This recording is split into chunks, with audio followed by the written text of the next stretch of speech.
Good morning and welcome to the Jewish Holocaust Centre for this auspicious occasion where we pay tribute to Dr. Hiro Nozawa and Dr. Kazuhiko Asai for their actions during the Holocaust period. My name is Jane Jotham. I'm the curator and head of collections here.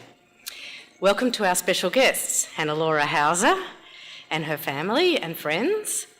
Apologies from the Japanese Consul-General Kazuyoshi Matsunaga, who was taken ill. In his place, we welcome the Deputy Consul-General, Mr. Yoshimutsu Kawata, and also the Cultural Vice Consul for Japan, Mr. Shotu Tohara. Also, greetings to the Honorary Consul-General for Germany, in Melbourne, that is, Mr. Michael Pearce, and also David Marlowe, the Executive Director of the JCCV. And welcome to all the Holocaust survivors here today and their descendants. I'd like to acknowledge that we're on the land of the Boonwurrung people of the Kulin Nation and pay respects to their elders past and present. So today's a real highlight for me, but more so for the delightful Hannelore Hauser and her family. It's a unique opportunity to thank people who did something really extraordinary during the war. But first, let me explain from my point of view how this came about. One of the more mundane jobs I have here is cataloguing testimonies. Listening to the testimonies is interesting, but cataloguing them can be a bit tedious. And very basically by ascribing categories that researchers might find helpful when perusing our 1,300 testimonies. So when I came across Hannelore Hauser's testimony, I was perplexed. Usually under the heading Locations During the War, there can be a list of towns, ghettos, camps, quite a long list in some instances. But for Hannelore, it just said Berlin, Germany. For the entire war. How could this be? I had to listen to the testimony to find out. So I did, and it was such an incredible tale. Before I'd made it to the end, I was on the phone to Hannelore asking whether she'd thought about honouring these men as righteous among the nations. I'd love to, was her immediate response. And so the journey began. This is our first stop. We decided to have a ceremony here to publicly honour Dr. Nozawa and Dr. Asai. We're working with the Yad Vashem Righteous Among the Nation department as well. They need evidence beyond Hannellore's account, corroborating evidence. But additionally, they need to know whether the two diplomats were risking their lives to protect Hannelore, and this, at this stage, is unclear, but we're working on it. Were they disobeying orders, as other diplomats did? We're not sure, so further investigation is needed. Meanwhile, we're here today to honour the courage and love of their fellow man that was demonstrated by these two gentlemen. So let me just say a few words about their actions. Local writer and refugee advocate Arnold Zabel has spoken and written about a very important concept for our gathering today, and that is philoxenia. Philoxenia, friend of the stranger, which unlike its counterpart xenophobia, fear of the stranger, it's a word virtually unknown in the English language. That fact in and of itself says a lot. According to Zabel, the concept of philoxenia is deeply embedded in the Greek. He says that first the stranger is welcomed, clothed and fed, and given a roof over their head. Only then are they asked questions. Only then are they asked for their name and business. The concept of philoxenia is especially characteristic of nomadic and seafaring cultures. Zabel believes there is a simple but deeply significant reason for this. Desert and island peoples know all too well that with one shift of the wind, you or I could be the passing seafarer, the shipwrecked sailor, the persecuted stranger. He writes, this generosity of spirit has been evident in many of the advocates who regularly visit detention centres and among the advocates who have welcomed asylum seekers on temporary protection into their homes and given a place to live. It is evident in those who have kept in desperate touch with asylum seekers marooned in offshore detention centres on Nauru and Manus Islands. Zabel says, philoxenia recalibrates the scales of humanity and justice. It is based on a profound understanding of life's fragility and the turning wheel of fortune. philoxenia is central to our common humanity. Yes, any time the wind can change, and in reaching out to asylum seekers, we in fact reach out to ourselves. So I would like to invite Hannelore Hauser to the podium, actually to the seat, to tell us how it transpired that she and her mother were saved from the Holocaust and managed to live in the capital of Nazi Germany and in the centre of that capital, right under the noses of the Nazis, and survive. Her daughter-in-law, Kim Hauser, who is the librarian at Loreto Mandeville Hall. To the Japanese Consul-General. Sorry, my name is, I've got the other name in. And thank you for everyone who's here today. A big thank you to the Jewish Holocaust Centre, allowing us to use their premises, particularly to Jane Johnson, who's the power behind this meeting, the honouring of the Japanese rescue of Hannelore Hauser. Well, let's go back to September 1939. War was just declared. The leader of Germany was a Mr. Hitler, who absolutely hated Jews. All my mother's, Margaret Beaumont and Levy, possessions were confiscated, except her beautiful home. This meant we had, at this stage, a beautiful place to live in, but we had no money for buying bread and butter. The German law, or under the German law, Jews were not allowed to rent rooms to Christian Germans. At this stage, war was in progress. All foreign embassies and consulate had called their staff back to their respective countries. For some unknown reason, my mother picked up a very old newspaper, 2 weeks old.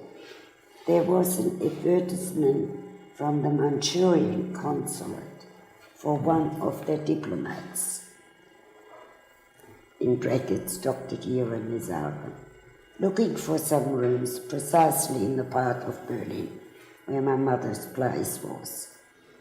My mother contacted the consulate. A time was arranged for someone from the consulate to have a look whether my mother's premises were suitable. There, 3 little Japanese men arrived. Nobody spoke German, and we certainly didn't speak Japanese. But a lot of bowing was performed. 2 weeks later, the Manchurian consulate phoned my mother, saying 2 rooms were required. With that, Dr. Nizawa came into our life and lived with us.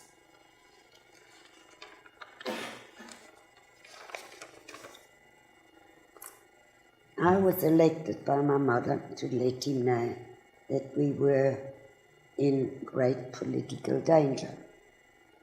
Dr. Nizawa by that time had learned German within 6 months and corrected my German homework. It was quite something. Apparently he had no knowledge about Jews, but he understood we are in great danger, politically speaking. Our place was put under the Manchurian protection, as he did a lot of work in any case at home. Also, we received also food ration cards, which also the Christian Germans did. Only the difference between the Christian Germans and my mum and me was a great big red J on each food ration card. So we were already marked, even if we wouldn't have looked like Jews, we were marked straight away. So when Dr. Nizawa found out, he stopped us going to that particular department where every month we had to pick up new ration cards. This also went for Christian Germans.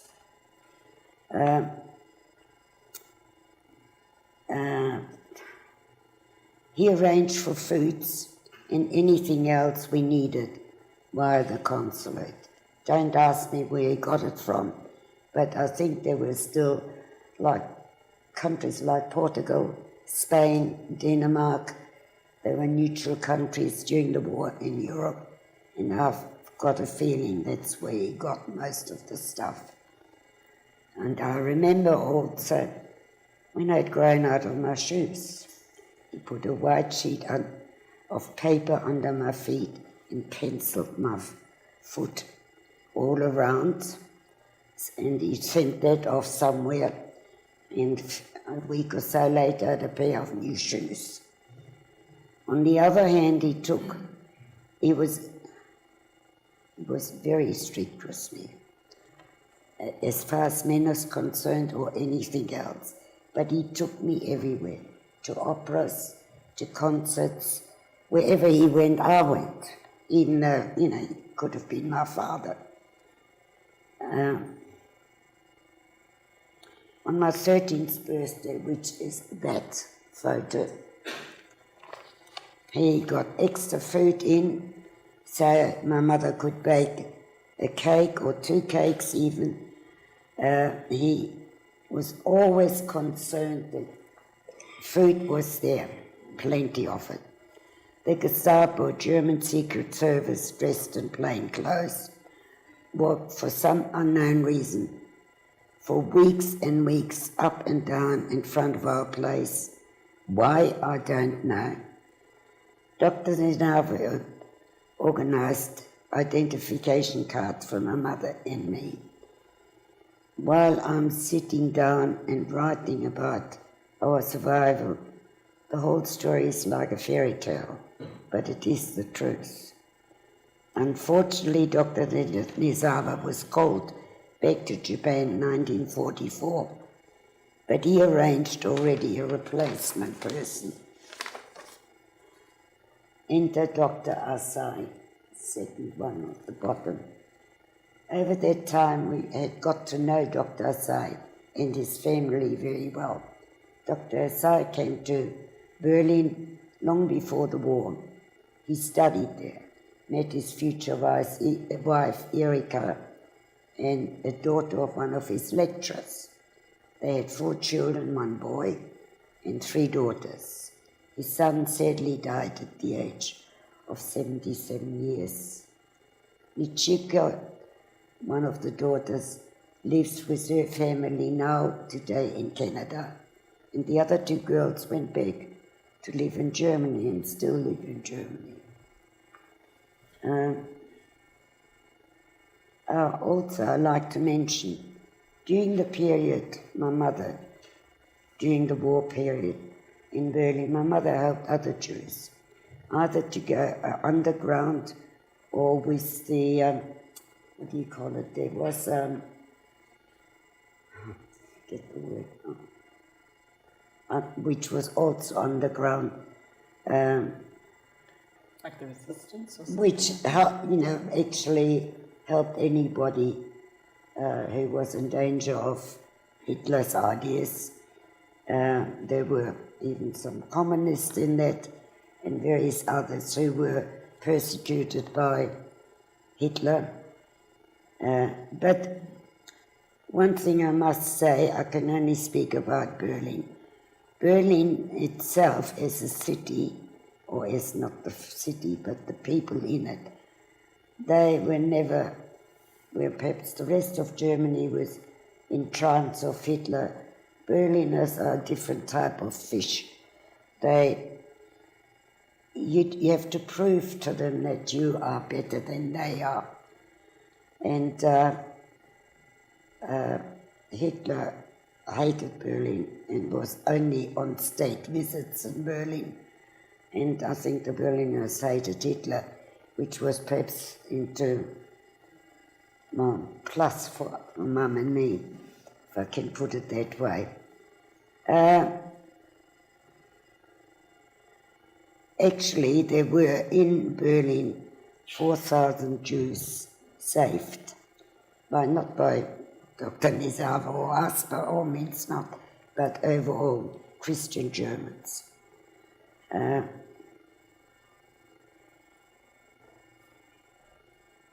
I can only record what happened in Berlin, as I lived through that period there. What happened in other parts of Germany, I do not know. There was another little funny incident, or not even funny, but I couldn't make up at the time whether I was more frightened of the Nazis or of the bombing of Berlin, because Berlin was during the war heavily bombed, 85% destroyed, and I was petrified of the bombs.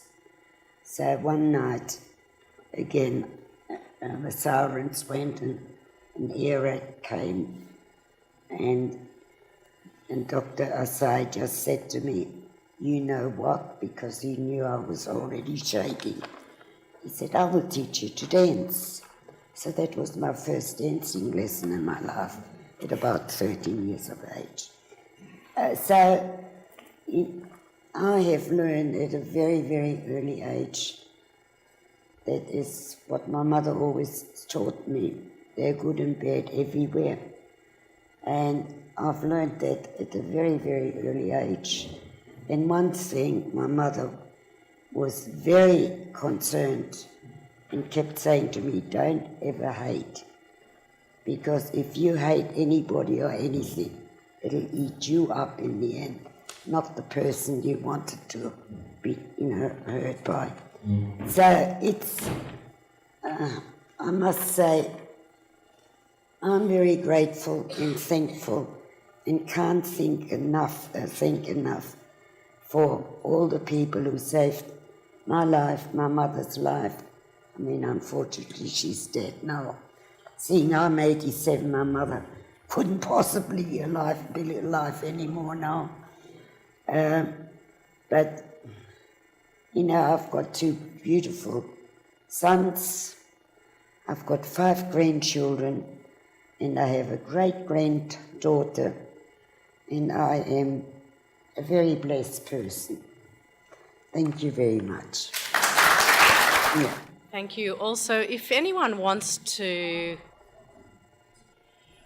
hear Hannelore's story in full, we have Jewish Holocaust Centre has a Vimeo channel, and Hannelore's testimony is available. I think, is it available? Anyway, if it's not available, we will make it available, because she's actually given 2 testimonies. One was quite a long time ago. I think it was in the 90s the first time you gave testimony, and then another one more recently. So, fascinating story in its more longer version, which we don't have time for today.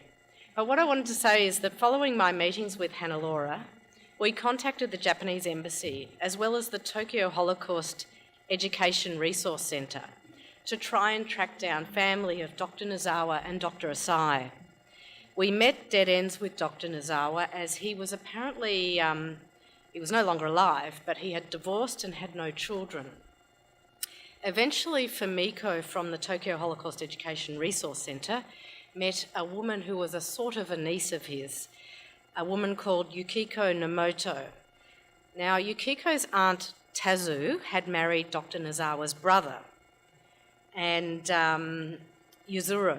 So Yukiko, who's now 80 years old, was overwhelmed to hear the story about her uncle. She used to call him uncle. And she said that he'd been ill for a very long time at the end of his life and had been in a home where she had visited him. So unfortunately, we know very little about Dr. Nozawa, and there are no real descendants who can accept this posthumous honour, although we will, of course, be passing it on to Yukiko, and she will try and liaise with whatever family there is. However, with Dr. Asai, the story was very different. We made contact with his daughter, Nachiko Yokota, in Vancouver, Canada. She told me that her father was highly principled and understood racial persecution as a result of having married a German woman in the 1930s. This meant that in Germany his wife was persecuted for having married a non-Aryan, and in Japan his children were not eligible for citizenship as their mother was not Japanese. This was something that Dr. Asai successfully challenged. However, he understood what it was like to be an outsider, and he on many occasions stood up for his fellow man. So Nachiko very kindly made a video so that we can get a better insight into her father. So let's hear from her now.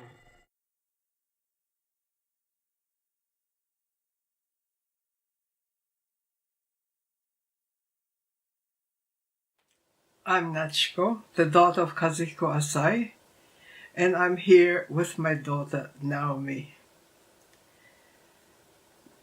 When I received a request for a short message via video from the Holocaust Museum Center in Melbourne, in wishing to honor my father for the good deed of saving the lives of Hannelore Hauser and her mother Margaret Bromond, I found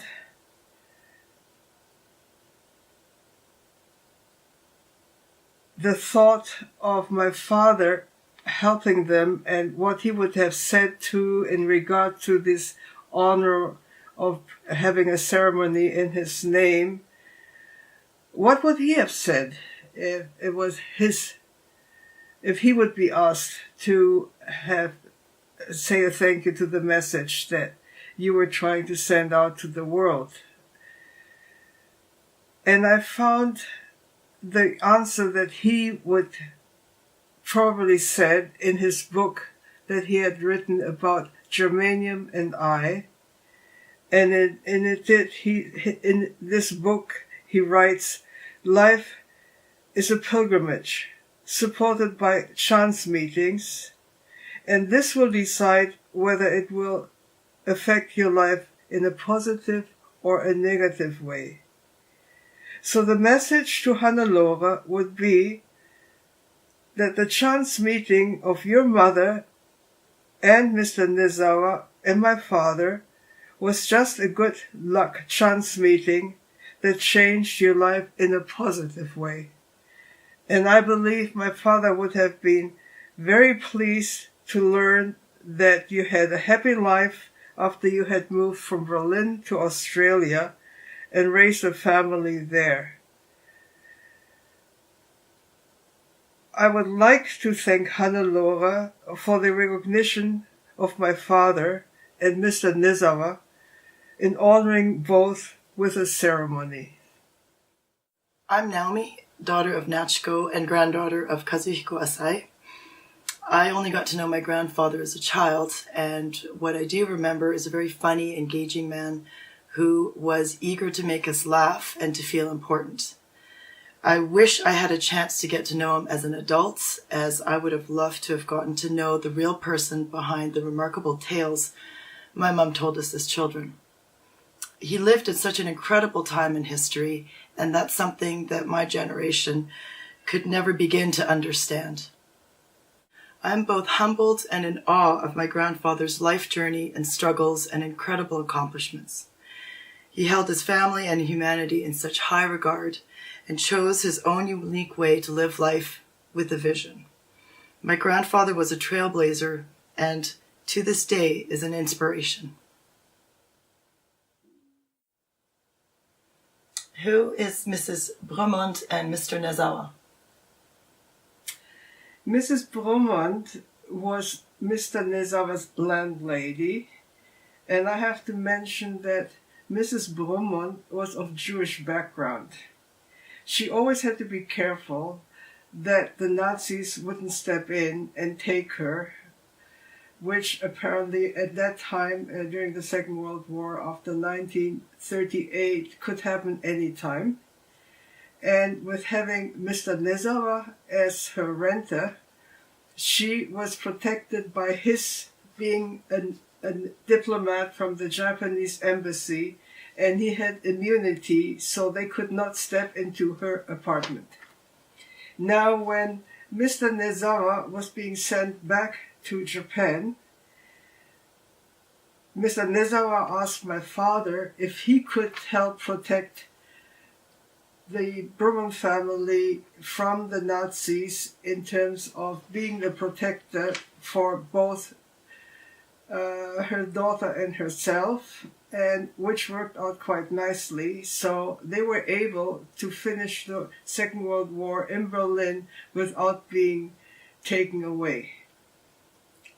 My father also worked at that time as a diplomat for the Manchurian government, so he was able to use his diplomatic status as a protector. Mr. Nezawa, I never met him.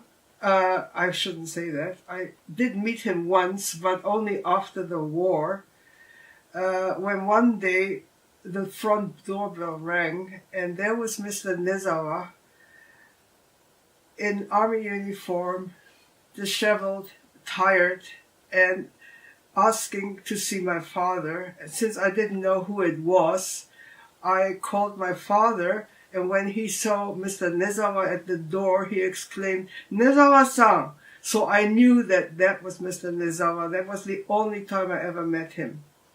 I do know that he was a late homecomer from the war, and it was difficult to get back into his ordinary life, but my father was able to help him out by employing him in his coal research institute.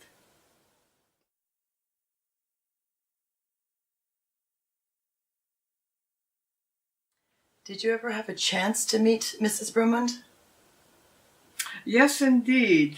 After the war, in the early 1960s, Mrs. Brumund flew in from Australia, and on her way to Berlin, she stopped in Tokyo at our place to meet my father and thank him for saving her life and her daughter's life during the Second World War. She did it in person, and that's where I met her for the first time. And since she was on her way to Berlin, I was quite excited knowing that I was planning to go to visit Berlin as well. So eventually I did fly and did manage to get to Berlin and meet Mrs. Brumund there. She was a great help to my sister Akiko and myself. She helped us with accommodation. When we were sick, she helped us introducing her doctor to us. She even took us to a sanitarium somewhere in the mountains to give us a rest and herself a rest as well. She became our second mother in Berlin. Could you give us a history of your father? Yes, indeed, I would love to. My father was born in China, Dairen, in 1908, and his father was an educator in China at that time. And by the time they returned to Japan, his father went into retirement, and my father was 10 years old. Eventually, he went to university in Japan, and after finishing university, he was lucky enough to find a job that took him to Germany. He was being employed by the Okura Trading Company. And that's where in Berlin he met my mother Erika, who was his secretary. And she was an immense help because he had trouble learning the German language. They fell eventually in love and got married. And at that time, as a German citizen, that was during the Hitler era, an Aryan, German Aryan was not allowed to marry a non-Aryan person like an Arab or an Asian. So my father, being an Asian, my mother lost her citizenship because it was illegal to get married to a non-Aryan. When my brother was born and I was born, we both were stateless. In order to get us a citizenship, my father had to return to Japan and managed to get citizenship for all three of us. But He also lost his job with the Okura Trading Company at that time, and it took him some time to be able to return to Berlin again to be with his family. And he was lucky enough to find a job with the Manchurian government at that time, and he became their attaché in Berlin, representing the Manchurian government. And that is how he got reunited again with his family, that is us. The bombardment were getting really bad during the bombing raid in Berlin, and eventually he evacuated us to a little countryside, a little town in Thuringia. And that's where we spent the end of the war, in Thuringia, in a little country town. Did he evacuate with you to the countryside, or did he stay in Berlin? My father evacuated us into the countryside, but he decided to stay in Berlin, knowing that we were safe in the countryside. He started going to university in Berlin, studying coal mining and geography. And due to the war being quite heavy now, there was no commerce going on anymore between Japan and Germany, so Europe actually. So he was able to study completely on his own. Eventually, a bomb landed. The bombing raid was continuing every day, and one of the bombs landed on his apartment. And not being able to extinguish the fire, he noticed that the fire was coming from below, so he could not escape the apartment building he was living in. The only escape was jumping from the 4th floor to the 3rd, 2nd. His legs got caught on the 1st balcony, and he fell down onto the pavement and broke his pelvis. And he ended up in hospital. And by the time he came out of the hospital, the war had ended, and he, trying to escape from Berlin, he was caught by the Russians, and they put him in a cage and transported him to Moscow. But the war between Japan and Russia had not begun yet. And since he had a diplomatic Japanese passport, he managed to help himself out of the prison, having the immunity, obviously, with his passport, and they took him to the Japanese embassy. And the ambassador at that time said, "Listen, you really have to hurry up and get back to Japan. Don't go back to Berlin, because the Russians are going to declare war on Japan." And indeed, on his way back to Yokohama to Japan, on the boat, he received the message that Russia had declared war on Japan. And that was nearly close to the end of the Second World War anyhow, after the Americans had dropped off their bomb on Hiroshima. Then, after he arrived in Japan, he tried to locate us through the Red Cross, and eventually he did find that we were alive and doing well in that little town, and we were relieved to hear that he was alive and back in Japan. What happened when you all got back to Japan? It was in the year of 1947 when we finally managed to land in Japan, and it was a difficult time. Berlin, what we found, was totally bombed out. Tokyo was totally bombed out. And the memory we have as children, seeing all these bombed out cities, I'll never forget that.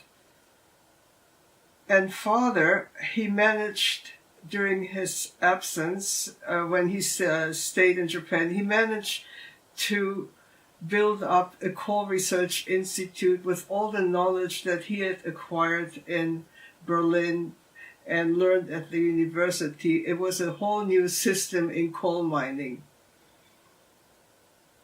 He established the Coal Research Institute and was quite successful.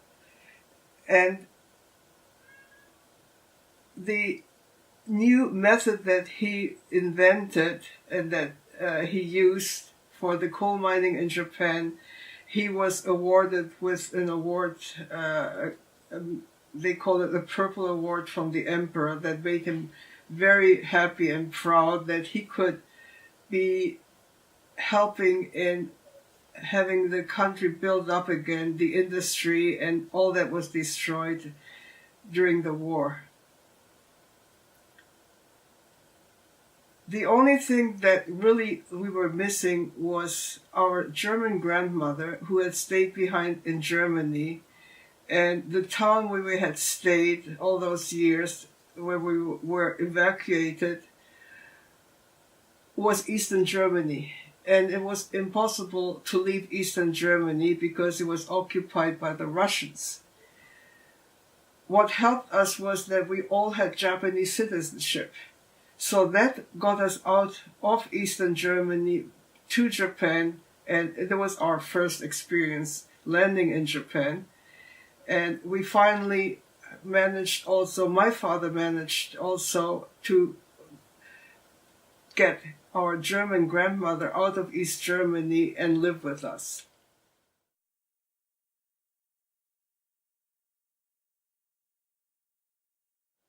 The third part of my father's life was the most difficult one. He had to close down his beloved Coal Research Institute because coal was being replaced by oil. Then, in order to stay afloat, he had taken up a loan on our house, which also he lost because he could not repay the loan, and his beloved family was dispersed in all directions. We had to find an accommodation for ourselves, and my father ended up with my mother in a one-bedroom apartment, totally broken, and my mother went to work to make a living. The only thing that kept him living and alive was his dream of germanium that he had discovered while studying coal. Germanium can be found in coal and in plants, and he always had a vision that developing germanium would be something that would be good for humanity. Germanium is a piece of a puzzle that he discovered.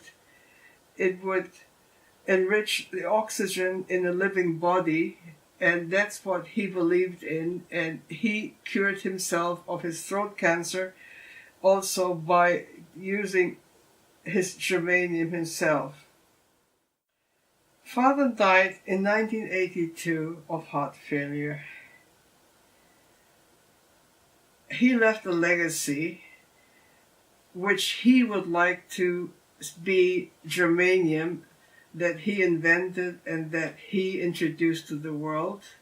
And I think that's the way he would like to be remembered.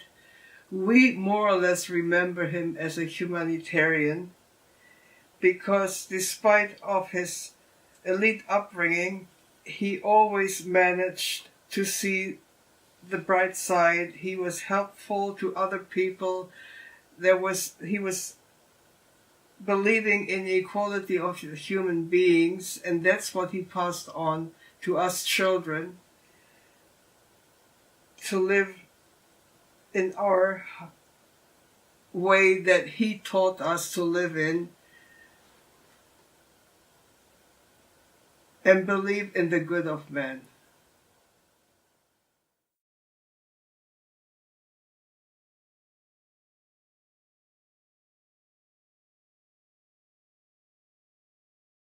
I'm Sue Hampel and I'm co-president here at the Melbourne Holocaust Centre. Firstly, I'd like to thank Jane Joseph for her incredible detective work in researching this story and locating the family of the Japanese consuls, to Robbie for enabling us to meet Dr. Asai's family through the video that we just watched, and of course to Hannah Hannelore Hauser for bringing this remarkable story to our attention.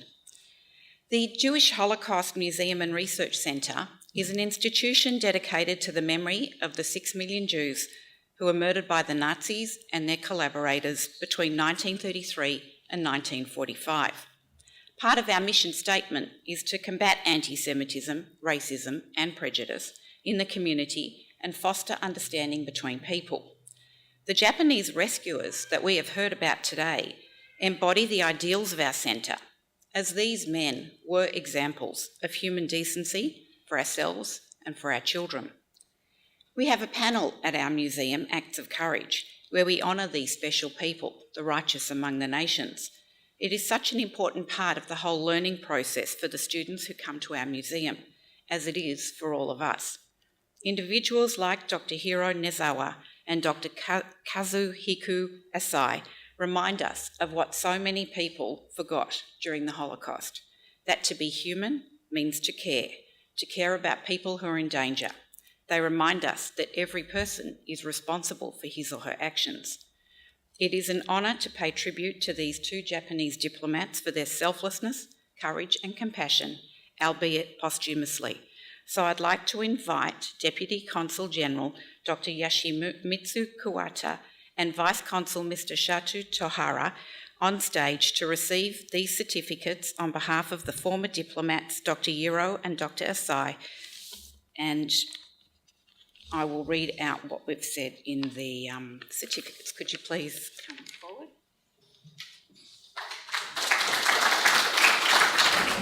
So these certificates say that whoever saves a life is considered as if he had saved an entire world, from the Talmud. We acknowledge with thanks and gratitude the selfless acts of courage of Dr. Asai and Dr. Hiro, who protected 2 Jewish women, Hannelore Hauser and her mother, Margareta Bromold, in their apartment in Berlin during World War II. May their memory be blessed.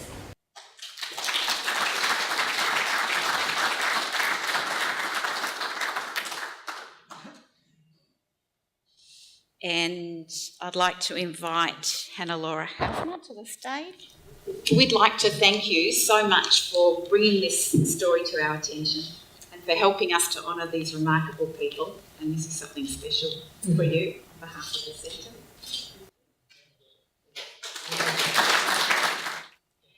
And I'd like to invite the Deputy Consul-General up to the stage. Thank you. Good morning, everyone.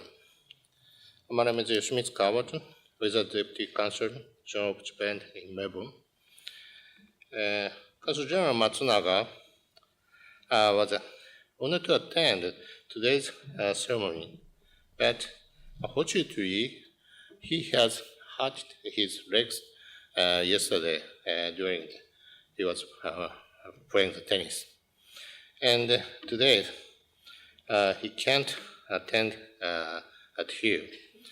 And so, I will convey following his message for this ceremony. Good morning.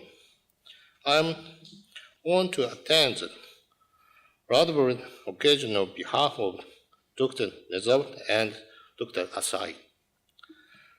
The commemoration of these former diplomats and their brave act is admirable, and I would like to thank the Jewish Holocaust Center and its researchers for identifying these heroic envoys and recognize their role in protecting Ms. Hannelore Hauser and her mother during World War II. Looking around, it is clear we are all appreciative that Ms. Hannelore has told her story. In doing so, she has revealed what would otherwise be unknown history to the world, thereby reminding us of our shared humanity. Although We are here to honor the Japanese diplomats. It would not be possible without Ms. Hauser, and so we thank and honor her too.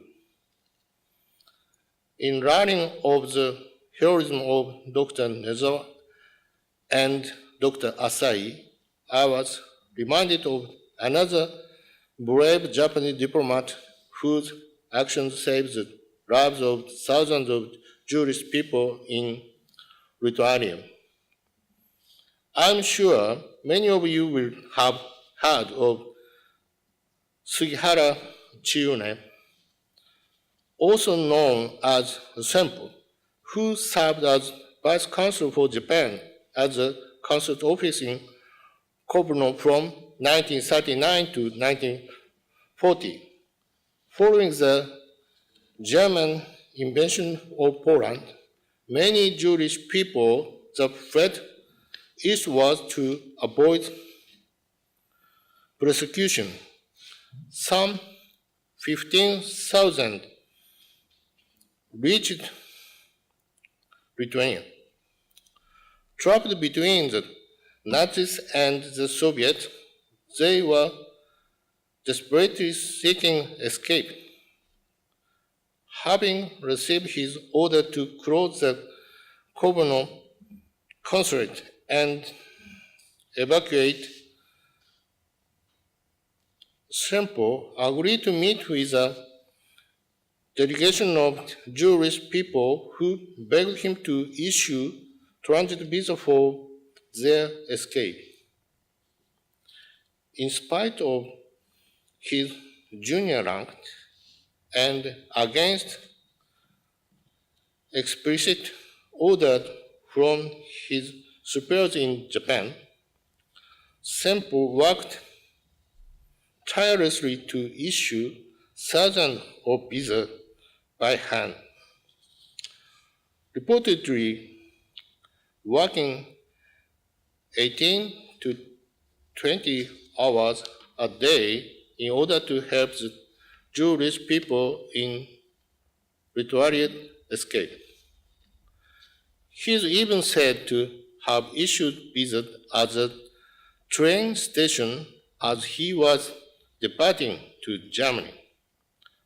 The bravery and humanity Senpo demonstrated is deeply moving. He later described his action by saying,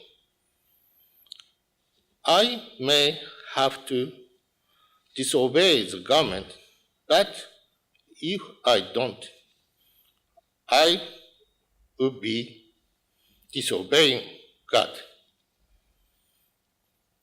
Although the circumstances were different, there are echoes of the same moral principles and bravery in Dr. Nezawa and Dr. Asai's protection of Ms. Hauser and her mother. In Japan, Senpo's action was not well known until his death in 1986. Although he was honored by Yad Vashem as Lighthouse among the nation in October 1984. I hope that today's commemoration will enable Dr. Nezawa and Dr. Asai's story to reach a wider audience of recognition. I visited Auschwitz-Birkenau in my mid-30s and now in my mid-80s. During my time in Australia, I have visited the Australian War Museum in Canberra, the Shrine of Remembrance in Melbourne, and recently the Tatura Museum near Shepparton, where German and Japanese POWs were interned during World War II. A common term emerged from each of these memorials, and that is the necessity of facing the realities of the past and the importance of imparting the lesson of history to further generations. The diplomats we have discussed and commemorate today breaches the regulation of time.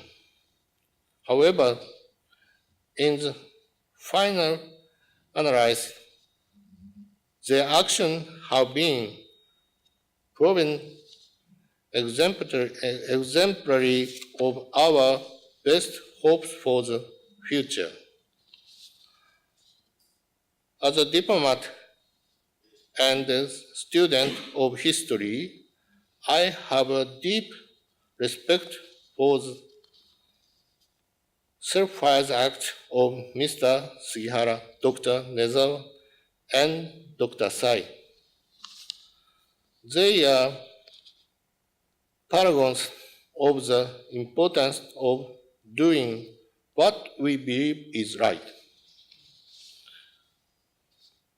It is my hope that we can learn from history, from the examples of such courageous and self-wise acts, and continue to pursue a prosperous future free from persecution. I believe today's ceremony has contributed to the further strengthening to the Japan-Jewish relationship and the development of more peaceful international relationships. Thank you very much. Thank you, Mr. Kawata, for your words and for reminding us about Senpai Sugihara, another selfless, compassionate and brave Japanese diplomat who helped to save Jews during World War II. Thank you, everybody, for coming this morning to our very special event. If you haven't already done so, I'd recommend that you visit our travelling exhibition about the righteous among the nations downstairs, and that brings to a close our ceremony this morning. Thank you.